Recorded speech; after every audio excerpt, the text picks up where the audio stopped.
Good morning dear student. आज के lecture में हम स्टडी करेंगे time dependent Schrodinger wave equation. जैसे कि हमने प्रीवियस लेक्चर्स में देखा है कि आप एक लोकलाइज पार्टिकल को एक का वेव पैकेट की फॉर्म में रिप्रेजेंट कर सकते हैं। जैसे पढ़ा था आपने according to D Brohi hypothesis कि एक पार्टिकल के साथ वेव एसोसिएट करती है, बट एक्चुअल में एक वेव ना करके क्या करता है, ग्रुप ऑफ वेव या फिर कहें एक वेव पैकेट एसोसिएट करता है जो उस पार्टिकल को रिप्रेजेंट करता है। और इस पार्टिकल के होने की जो प्रोबेबिलिटी है, जहाँ पे इस वेव पैकेट का एम्पलीट्यूड ज़्यादा, वेव फंक्शन का एम्पलीट्यूड ज़्यादा होगा, वहाँ पे पार्टिकल के होने की प्रोबेबिलिटी ज़्यादा होगी। जहाँ पे ये कम होगा वहाँ पे उसके होने की प्रोबेबिलिटी कंपैरेटिवली लेस होगी। तो आप एक पार्टिकल को, एक लोकलाइज पार्टिकल को एक वेव पैकेट की फॉर्म में रिप्रेजेंट करते हैं। प्रीवियस लेक्चर में हमने देखा था कि वेव पैकेट क्या होता है, actually superposition of number of waves, plane wave. जैसे अगर आप बनाए वेव पैकेट, तो हमने पीछे भी किया था कि आपने कंप्लीट जो वेव फंक्शन बनाया था किन्हीं दो वेव फंक्शन का सम कर देते हैं, या फिर कहें किन्हीं दो प्लेन वेव को आपने ऐड कर दिया था। एक प्लेन वेव को आप कैसे रिप्रेजेंट करते हैं, मान लो अगर आप एक प्लेन वेव को वाई से मान लो आप रिप्रेजेंट कर रहे हैं, तो वो क्या होगी, amplitude exponential of iota k x minus omega T, है ना। इस तरह से आप प्लेन वेव को रिप्रेजेंट करते हैं। ऐसे नंबर ऑफ प्लेन वेव को अगर आप ऐड करते जाएं तो आपके पास क्या आ जाएगा, वेव पैकेट आ जाएगा। यहाँ पे देखिए हमने सिर्फ दो को ऐड किया था, यहाँ पे अगर आपके पास बहुत सारी वेव्स हैं तो हम इसको एक वेव पैकेट को आप कैसे रिप्रेजेंट कर सकते हैं, the resultant wave function is equal to 1/√2 integration over plane wave, है ना, सम कांस्टेंट, और ये exponential of iota k x minus omega t d k, है ना। समेशन की बजाय हमने क्या कर दिया, इसको इंटीग्रेट कर दिया फुल स्पेस पे, from minus infinity two plus infinity. तो ये क्या हो गया, आपकी वेव पैकेट की रिप्रेजेंटेशन होगी। जब आप बहुत सारी वेव को साइमल्टेनियसली ऐड करके एक वेव पैकेट फॉर्म करते हैं तो आप उसको इस तरीके से भी रिप्रेजेंट कर सकते हैं। तो इस लेक्चर में हम निकालेंगे Schrodinger wave equation for free particle. Free particle से हमारा क्या मतलब है, फ्री पार्टिकल मीन्स जो फोर्स उसके ऊपर अप्लाई हो रहा है वो क्या हो रहा है, ज़ीरो, ठीक है, कोई फोर्स अप्लाई नहीं हो रहा है। तो फोर्स अप्लाई नहीं होगा तो वहाँ पे क्या होगी, पोटेंशियल एनर्जी नहीं होगी। पोटेंशियल एनर्जी अगर वहाँ पे नहीं होगी तो एंटायर जो एनर्जी होगी वो क्या होगी, हम यहाँ पे लिख ले हैं कि जो एंटायर एनर्जी उसकी होगी वो इक्वल टू होगी kinetic energy of that particle, ठीक है। ये बात ध्यान में रखना है कि जो एंटायर एनर्जी होगी वो क्या होगी, हमारी kinetic energy of that particle. तो एक पार्टिकल कंसीडर कर लेते हैं जिसका जो मास है वो m है, moving with velocity vx along x axis, okay, and having momentum px, ठीक है। तो उसकी जो एंटायर एनर्जी है, अभी अभी हमने कहा कि काइनेटिक एनर्जी होगी वो क्या होगी, px²/2m, ओके। तो यहाँ पे हमें पता है कि अगर एक वेव वहाँ पे है तो एनर्जी को आप रिप्रेजेंट कर सकते हैं एच कट ओमेगा से, और जो मोमेंटम हमारा है उसको रिप्रेजेंट कर सकते हैं एच कट के से। तो यहाँ पे ऊपर वाली इक्वेशन में अगर हम दोनों को पुट करते हैं तो ओमेगा की हमारे पास इक्वेशन आ जाएगी एक के की फॉर्म में। पुट कीजिए, h cut omega is equal to p square h cut square k²/4m², okay. यहाँ से ओमेगा जो निकल के आएगा वो क्या आ जाएगा, h cut k² sorry this is 2m, है ना, सिर्फ पी स्क्वायर करना है ना हमने, नीचे तो 2m मिलेगा। तो एच कट k²/2m, तो this is the omega angular frequency of plane wave, ठीक है। ये ओमेगा की फॉर्म आ गई। आइए अब निकालते हैं कि काइनेट जो इसकी श्रोडिंगर वेव इक्वेशन है वो आप कैसे निकालेंगे। अब हमारे पास जो वेव फंक्शन हमने डिफाइन किया था, साई को हमने डिफाइन किया था is equal to 1/2 minus infinity to infinity sum constant e⁻ आइटा k x minus omega t d k, है ना। अगर आप दोनों तरफ इसको डिफ्रेंशिएट कर दें with respect to time. Okay, with respect to t differentiate करें, पार्शली डिफ्रेंशिएट करें, then curly psi over curly t, psi is a function of position and time, then this equation become 1 over under root 2 pi। Okay, अब आप integration को और differentiation को interchange कर सकते हैं, तो ये इक्वेशन आ जाएगी A k as it is, because this part doesn't depend upon time. तो सिर्फ क्या रहेगा, differentiation of exponential iota k x minus omega t and d k. ठीक है, अब यहाँ पे इसका डिफरेंशिएशन अगर हम करें तो ये इक्वेशन हमारे पास आ जाएगी, this curly psi over curly t is equal to 1 over under root 2 pi integration minus infinity to infinity A k as it is. इसका विद रिस्पेक्ट टू टी करेंगे तो माइनस आइटा ओमेगा बाहर आ जाएगा, minus iota omega, again exponential iota k x minus omega t into d k. Okay, now this curly psi over curly t is equal to, यहाँ पे omega की जो हमने वैल्यू निकाली थी which is H cut k square over 2m, put कर दीजिए तो ये आ जाएगा, माइनस आइटा को बाहर निकाल लें अगर हम, ठीक है, under root 2 pi as it is रहेगा, minus infinity to infinity A function of k, यहाँ पे आ जाएगा h cut k square over 2m e raise to power iota k x minus omega t into d k. Okay, यहाँ पे अगर आप दोनों तरफ आइटा एच कट से मल्टीप्लाई कर दें तो ये टर्म क्या आ जाएगी, इज इक्वल टू आइटा और माइनस आइटा ऑलरेडी है, आइटा से एक बार और मल्टीप्लाई हो गया तो आइटा स्क्वायर हो जाएगा, और आइटा स्क्वायर क्या होता है, -1 माइनस माइनस प्लस। ठीक है, ये आ जाएगा, माइनस आइटा ऑलरेडी है, स्क्वायर हो जाएगा, इससे मल्टीप्लाई किया, एक एच कट है हमारे पास, एक एच कट से आपने मल्टीप्लाई कर दिया, एच कट स्क्वायर हो गया, 2m कॉन्स्टेंट है बाहर आ गया, under root 2 pi minus infinity to infinity A k square exponential iota k x minus omega t d k. Okay, now इसको लिख लीजिए, आइटा स्क्वायर इज -1, तो ये टर्म आ जाएगी iota h cut curly psi over curly t is equal to h cut square over 2m under root 2 pi minus infinity to infinity A k square e raise to power iota k x minus omega t d k. Okay, now अब आपको क्या करना है, एक form हमारे पास इस तरह की ये आ गई, अब आपने वेव फंक्शन का डिफरेंशिएशन करना है विद रिस्पेक्ट टू एक्स। जो वेव फंक्शन हमने डिफाइन किया था initially which was this one, है ना, इसका आपने करना है with respect to position, double derivative करना है। तो वेव फंक्शन में दोबारा से लिख लेती हूँ, psi x t is equal to 1 over under root 2 pi minus infinity to infinity A k e raise to power iota k x minus omega t into t k.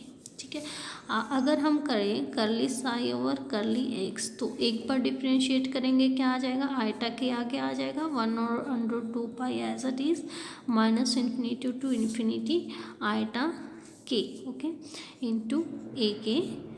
ठीक है, e raise to power iota k x minus omega t और d के।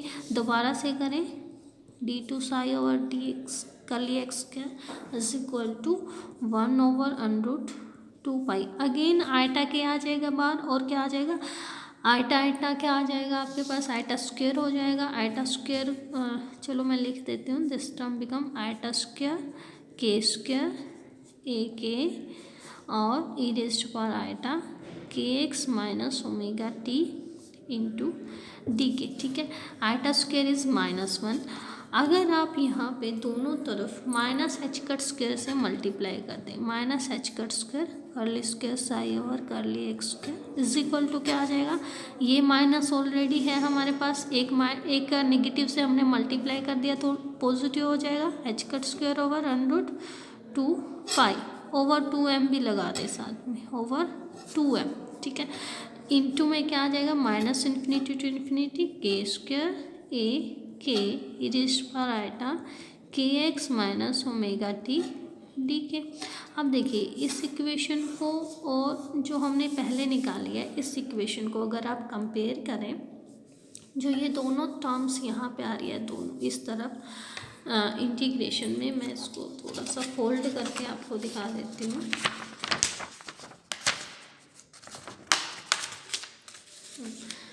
जो ये दोनों equation आ रही हैं this one and this one, दोनों क्या है सेम है। तो इस साइड जो टर्म है इन दोनों को आप क्या कर सकते हैं इक्वेट करके लिख सकते हैं। तो हमारे पास एक इक्वेशन आ गई eta h cut curly psi over curly t is equal to minus h cut square over 2m curly square psi over curly x square.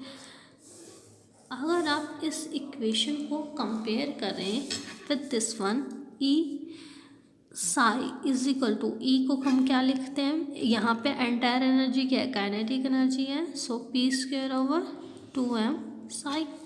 इसके साथ अगर कंपेयर करें हम तो यहाँ पे ये टर्म आ जाएगी iota h cut curly over curly t operated on psi is equal to minus h cut square over 2m curly square over curly x square operated on psi, है ना।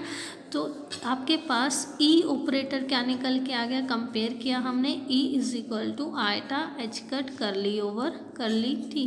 तो आपका जो एनर्जी ऑपरेटर होगा quantum mechanics में वो क्या होगा iota h cut curly over curly t. Similar manner में यहाँ पे कंपेयर करें then p operator square is equal to minus h cut square curly square over curly x square, है ना। अब आपने पी ऑपरेटर निकालना है तो इसको मैं लिख सकती हूँ p square is equal to iota square h cut square curly square over curly x square. Square root अगर हम करें इट कैन बी प्लस और इट कैन बी माइनस, है ना। Iota h cut curly over curly x ये आना चाहिए। अब हमें डिटरमाइन करना है कि out of two operator plus iota h cut कर लिया और कर लिया एक्स और माइनस आयटा एच कट कर लिया और कर लिया एक्स, दोनों में से कौन सा मोमेंटम ऑपरेटर को रिप्रेजेंट कर रहा है। तो उसके लिए हमें फिर से प्लेन वेव इक्वेशन लिखनी है। तो देखिए जो हमने प्लेन वेव लिखी थी, equation of plane wave is psi is equal to A e raised पर iota k x minus omega t. Okay, यहाँ पे के को आप रिप्रेजेंट कर दीजिए, के को रिप्लेस कर दीजिए। हमें पता है पी एक्स क्या है एच कट के है, तो के जो है किससे रिप्लेस हो जाएगा P x over h cut से। सिमिलर मैनर में जो एनर्जी है वो क्या है एच कट ओमेगा है, तो यहाँ पे ओमेगा जो है वो रिप्लेस हो जाएगा ई ओवर एच कट से। दोनों को रिप्लेस करें तो प्लेन वेव की इक्वेशन आ जाएगी आयटा के की जगह हमने कर दिया P x over h cut x minus omega की जगह कर दिया ई ओवर एच कट और ये टी, ठीक है।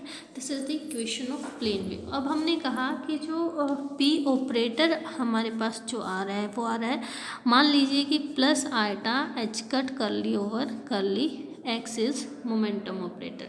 अगर ये ऑपरेटर है तो जब आप इस ऑपरेटर को इसके ऊपर ऑपरेट करें किसी वेव फंक्शन के ऊपर तो हमें इस तरफ क्या मिलना चाहिए मोमेंटम ही मिलना चाहिए। मान लिया कि ये ऑपरेटर है करली और करली एक्स, हमने इसके ऊपर ऑपरेट किया तो इस तरफ हमें क्या मिलना चाहिए पी साई मिलना चाहिए, तभी हम कहेंगे कि ये करेक्ट है ना। ऑपरेट कीजिए eta h cut curly over curly x को अगर साई पे ऑपरेट करें, साई क्या है ए exponential P over h cut x minus E over h cut T, यही है, ठीक है। इसके ऊपर ऑपरेट अगर करें तो क्या आता है आयटा एच कट, इसका डिफ्रेंशिएशन करेंगे तो क्या आ जाएगा this one is iota p x over h cut, ये आ जाएगा इनटू एज इट इज रहेगा A e raise to power iota p over h cut x minus E over h cut t, है ना। अब इस टर्म को आप साई लिख सकते हैं क्योंकि हमने इसको किससे रिप्रेजेंट किया था साई से रिप्रेजेंट किया था। आयटा आयटा क्या एच कट से h cut cancel, iota iota iota square p x psi आ गया means minus p x psi. आना क्या चाहिए था, पी साई आना चाहिए था, ये क्या आ रहा है, नेगेटिव आ रहा है। इट मीन्स जो ये रिप्रेजेंट हमने किया है ये क्या है, रॉन्ग है, यानी आपका मोमेंटम ऑपरेटर पॉजिटिव नहीं हो सकता। अब देखिए अगर हम माने कि मोमेंटम ऑपरेटर हमारा है minus iota h cut curly over curly x, तो जो वेव फंक्शन के ऊपर अगर आप इसको ऑपरेट करें minus iota h cut curly x into A e raised पर iota p over h cut x minus E over h cut t, है ना। तो क्या आएगा, minus iota h cut as it is, है ना, differentiation किया, क्या आ गया, iota p over h cut आ गया, ठीक है, इंटू में ए ई रेस्ट पर iota p over h cut x minus E over h cut t आ गया, ठीक है। इसको अगेन हमने वेव फंक्शन लिखा था, साई लिख देंगे, ठीक है, एच कट से h cut cancel, minus iota square p x और ये साई, आइटा स्क्वायर अगेन -1 तो माइनस माइनस प्लस, तो ये आ गया पी एक्स साई, यानी आपने इस तरफ लिखा था minus iota h cut curly over curly x psi, और इस तरफ क्या आ गया, पी साई। इट मीन्स ये जो ऑपरेटर है वो किसको रिप्रेजेंट कर रहा है, मोमेंटम को। तो यहाँ पे हमारे पास दो ऑपरेटर निकल के आएगी, हमारा जो एनर्जी ऑपरेटर है वो क्या है, iota h cut curly over curly t है, और जो मोमेंटम ऑपरेटर है वो minus iota h cut curly over curly x है, ठीक है। ये दो आपको क्रैम करने हैं कि क्वांटम मैकेनिक्स में मोमेंटम ऑपरेटर क्या है और एनर्जी ऑपरेटर क्या है। अगर आप इनको 3 डायमेंशन में करें तो फॉर 3 डायमेंशन जो मोमेंटम ऑपरेटर है वो क्या हो जाएगा, माइनस आइटा एच कट करली और करली एक्स डेल हो जाएगा ना, डेल ऑपरेटर तीनों डायमेंशन में करली और करली वाई करली और करली जेड एन करली और करली सॉरी करली और करली एक्स करली और करली वाई एन करली और करली जेड, ठीक है। तो ये क्या आ जाएगा, आपका डेल ऑपरेटर आ जाएगा। अब अगर आपको श्रोडिंगर वेव इक्वेशन लिखनी है इन 3 डायमेंशन, तो हमने Schrodinger wave equation for free particle लिखी थी, which one is iota h cut curly over curly t psi is equal to, हमने लिखा था minus h cut square over 2m curly square over curly x square psi. This is the 1 dimension Schrodinger wave equation for free particle. अगर आपको 3 dimension में लिखनी है तो ये आ जाएगी curly over curly t psi equal to minus h cut square over 2m del square psi. तो ये हमारी आ गई Schrodinger wave equation for free particle in 3 dimension, ठीक है। अगर आपके पास फोर्स है, आपका जो पार्टिकल है एक ऐसे फील्ड में मूव कर रहा है जहाँ पे फोर्स अप्लाई हो रहा है, तो उस सिचुएशन में हमारे पास जो टोटल एनर्जी होगी वो क्या होगी, काइनेटिक प्लस पोटेंशियल एनर्जी होगी। तो जो टोटल एनर्जी आ जाएगी हमारे पास वो आ जाएगी p square over 2m plus v, क्योंकि हमने फोर्स अप्लाई किया और जो फोर्स होता है वो क्या होता है, माइनस डेल ऑफ वी होता है, ठीक है। ये आ गया हमारे पास। अब अगर आप इक्वेशन लिखे ई साई इक्वल टू क्या आ जाएगा, p square over 2m plus we psi. यहाँ पे v जो है e और p की तरह डिफरेंशियल ऑपरेटर नहीं है, तो v को आप एज इट इज़ ही रखेंगे। ई ऑपरेटर यहाँ पे लगाएं, h cut curly over curly t psi equal to p operator यहाँ पे लगाएं, तो क्या आ जाएगा हमारे पास, minus h cut square over 2m curly square over curly x square plus we psi operate कर दें तो क्या आ जाएगा, iota h cut curly over curly t psi equal to minus h cut square over 2m curly square psi over curly x square plus we psi. तो ये हमारे पास आ गई Schrodinger wave equation for particle in 1 dimension, है ना।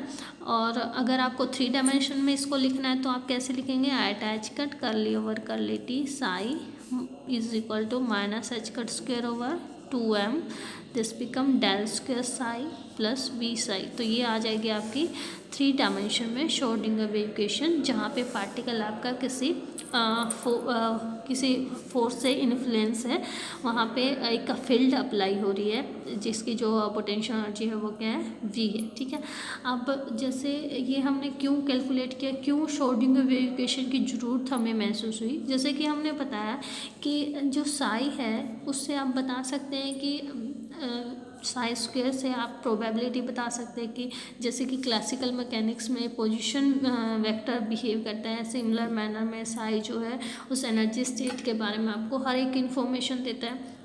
लेकिन अगर आपको इन्फॉर्मेशन इन फ्यूचर चाहिए कि उस सिस्टम का किसी पर्टिकुलर टाइम पे कैसा बिहेवियर होगा, तो वहाँ पे आपको किसी इक्वेशन की ज़रूरत है। जैसे कि क्लासिकल मैकेनिक्स में न्यूटन्स इक्वेशन है, तो सिमिलर मैनर में क्वांटम मैकेनिक्स में क्या है, श्रोडिंगर वेव इक्वेशन है। इसकी हेल्प से आप बता सकते हैं किसी पर्टिकुलर टाइम पे आपका जो सिस्टम है वो कैसे बिहेव कर रहा है। और श्रोडिंगर वेव इक्वेशन वही जैसे नेम से पता चल रहा है आपको, सर एरविन श्रोडिंगर ने 1926 इसको दिया था, जो कि एक तरह से हम कह सकते हैं कि क्वांटम मैकेनिक्स की रीढ़ की हड्डी है। ठीक है, आगे इसको कंटिन्यू करेंगे कि कैसे हम मोमेंटम ऑपरेटर एक्चुअल में क्या होते हैं। मैंने इसमें यूज़ कर लिया है वर्ड, पर नेक्स्ट लेक्चर में मैं आपको बताऊंगी कि ऑपरेटर क्या होते हैं। इसी के साथ हम इसमें नेक्स्ट लेक्चर में ये भी डिस्कस करेंगे कि time independent Schrodinger wave equation क्या होगी। ठीक है, यहाँ पे जो साई वेव फंक्शन है वो क्या है, टाइम डिपेंडेंट है। टाइम इंडिपेंडेंट कैसे निकालेंगे वो हम नेक्स्ट में करेंगे। ओके।